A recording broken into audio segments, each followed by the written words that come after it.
O distintivo policial é um dos símbolos mais poderosos de confiança em nossa sociedade. Ele representa a proteção, a garantia da ordem e a barreira entre o cidadão comum e a violência das ruas. Mas o que acontece quando o homem que jura proteger a sociedade usa essa mesma autoridade para caçar suas vítimas? O que ocorre quando o predador veste a farda?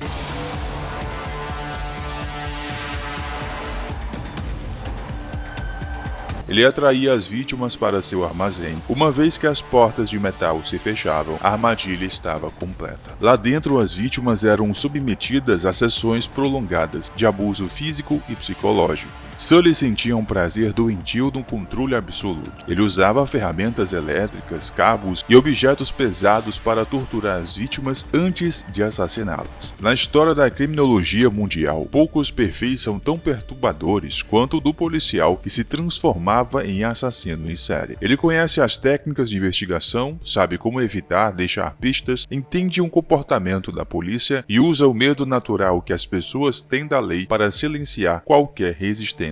Este documentário revela a história real e sombria de Anthony John Sully, um ex-oficial da polícia da Califórnia que na década de 80 transformou seu próprio negócio em um matadouro particular, rompendo com o juramento de servir e proteger. Ele usou sua mente calculista para arquitetar uma sequência de crimes que chocou os Estados Unidos, a farda e o distintivo. Para entender como a mente de Anthony Sully se corrompeu, precisamos voltar às suas origens na aplicação da lei. Sully não era um homem marginalizado que cresceu à margem da sociedade. Ele era o homem de dentro do sistema. Durante a década de 60 e início dos anos 70, Anthony Sully serviu como oficial de polícia no departamento de polícia de Millbrae, uma cidade localizada no condado de San Mateo, na Califórnia. Para seus colegas de farda, ele parecia um policial padrão. Era inteligente, conhecia os protocolos e interagia bem com a comunidade. Ele aprendeu em detalhes como o Estado processava evidências forenses, como as patrulhas eram organizadas e principalmente quais eram as falhas e pontos cegos dos métodos de investigação da época. Contudo, por trás da postura de integridade exigida pelo uniforme, traços de uma personalidade controladora e arrogante começaram a emergir. Sully começou a demonstrar um desdém crescente pelas regras que deveria defender. Em meados dos anos 70, Sully deixou o departamento de polícia, mas o conhecimento técnico e a mentalidade tática nunca o abandonaram. Ele decidiu entrar para o setor privado e abriu uma empresa de fornecimento elétrico e segurança em Burlingame, também na Califórnia. O armazém de sua empresa parecia apenas mais um negócio comercial legítimo na movimentada área da Baía de São Francisco. No entanto, aquele espaço industrial, com paredes grossas e isolamento, foi meticulosamente modificado por Sully. Ele não via aquele galpão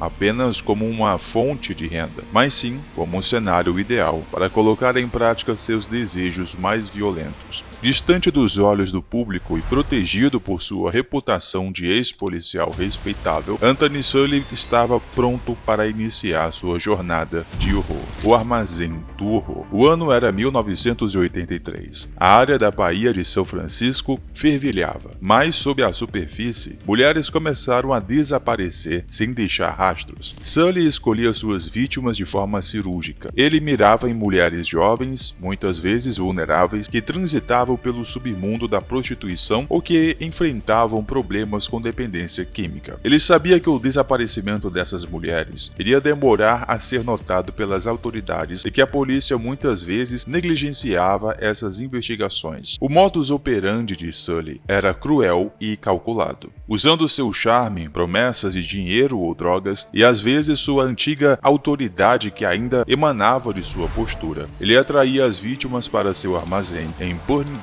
Uma vez que as portas de metal se fechavam, a armadilha estava completa. Lá dentro, as vítimas eram submetidas a sessões prolongadas de abuso físico e psicológico. Sully sentia um prazer doentio no controle absoluto. Ele usava ferramentas elétricas, cabos e objetos pesados para torturar as vítimas antes de assassiná-las. A causa da morte de suas vítimas variava entre estrangulamento e espancamento severo com barras de ferro. Cada uma delas teve suas vidas interrompidas no interior daquele galpão industrial, que ele passou a utilizar um método de descarte que demonstrava seu total desprezo pelas autoridades. Em vez de enterrar os corpos em locais remotos, ele colocava os restos mortais de suas vítimas dentro de barris de metal, cobria-os com produtos químicos ou materiais de construção e os despejava em áreas públicas, como estacionamentos de parques e terrenos baldios no condado de San Mateo.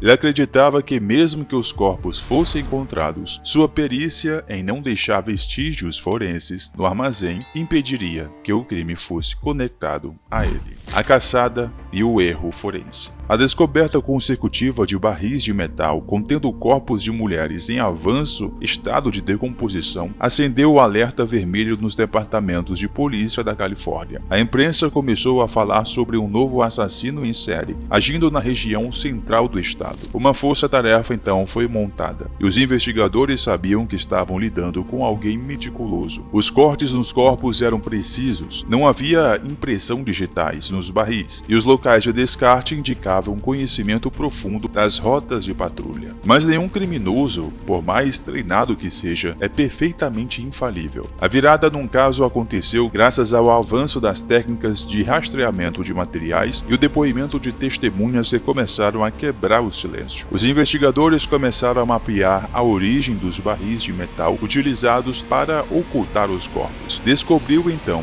que aquele tipo específico de tambor industrial era comprado e utilizado por poucas empresas de suprimentos e eletricidade na região de Burngame. Ao cruzar a lista dessas pessoas, o nome da firma de Anthony Sully apareceu no radar. Os detetives custaram acreditar que um ex-colega de farda pudesse estar por trás de tamanha crueldade, mas quando começaram a monitorar Sully de perto, o comportamento do suspeito confirmou os piores temores. Ele mantinha uma rotina fria e monitorava os passos da polícia de forma obsessiva. A peça final do quebra-cabeças veio de uma jovem que conseguiu escapar das garras de Sully antes de se tornar mais uma estatística. Ela descreveu com detalhes o interior do armazém elétrico, as ferramentas utilizadas e o homem frio que dizia que ninguém nunca acreditaria nela, porque ele era a lei. Com mandado de busca em mãos, a polícia cercou o armazém. Ao entrarem, os peritos criminais utilizaram reagentes químicos e encontraram vestígios de sangue humano e haviam sido exaustivamente limpos, mas que deixaram marcas invisíveis a olho nu nas frestas do piso industrial. Ferramentas com restos de DNA e cabelos das vítimas foram apreendidas. A máscara do então policial exemplar havia caído.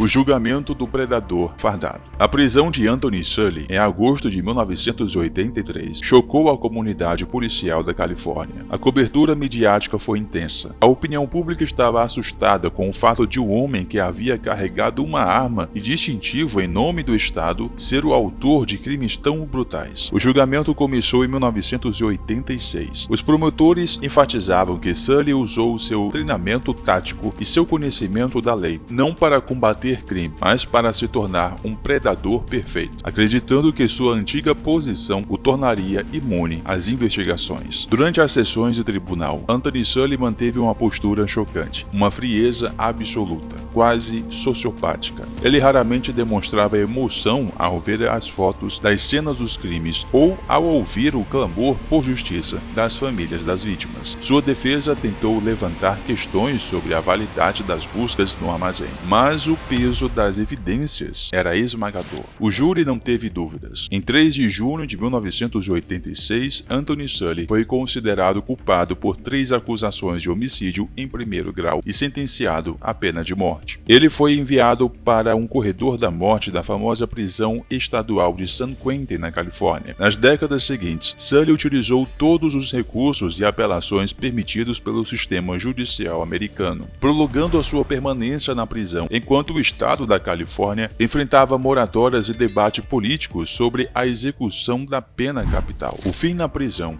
e as lições da história. Anthony Sully passou quase 40 anos atrás das grades, vendo o tempo passar no corredor da morte de San Quentin. Ele se tornou um dos prisioneiros mais idosos do local, uma lembrança viva de uma das eras mais violentas da história da Califórnia. Sua história chegou ao fim definitivo em setembro de 2023, quando Sully morreu de causas naturais em um hospital de segurança fora da prisão, aos 79 anos de idade, sem que sua execução por injeção letal tivesse sido realizada. Ele levou consigo a totalidade dos segredos sobre o período em que operou nas sombras de seu armazém. O caso de Anthony Sully deixou cicatrizes profundas. Ele forçou uma revisão completa nos processos de avaliação psicológica e no monitoramento de desvios de conduta dentro das corporações policiais. Para criminologistas, o caso de Sully permanece como objeto de estudo fascinante e assustador sobre o abuso de poder e da psicopatia. Ele demonstrou que o conhecimento dos métodos de investigação pode ser uma arma perigosa quando colocada nas mãos erradas, mas que a ciência forense e a persistência dos investigadores sempre serão capazes de romper o manto de qualquer blindagem, mesmo aquela construída por um ex-policial. A trajetória de Anthony Sully é uma crônica sombria sobre a corrupção absoluta da mente humana. Ela nos lembra que o mal não tem uma face única e que às vezes ele se esconde atrás de um sorriso amigável, de uma farda bem passada e de um distintivo brilhante. Mas o verdadeiro fechamento dessa história não pertence ao assassino que morreu em uma cela, mas sim à memória das mulheres que tiveram suas vozes caladas no armazém.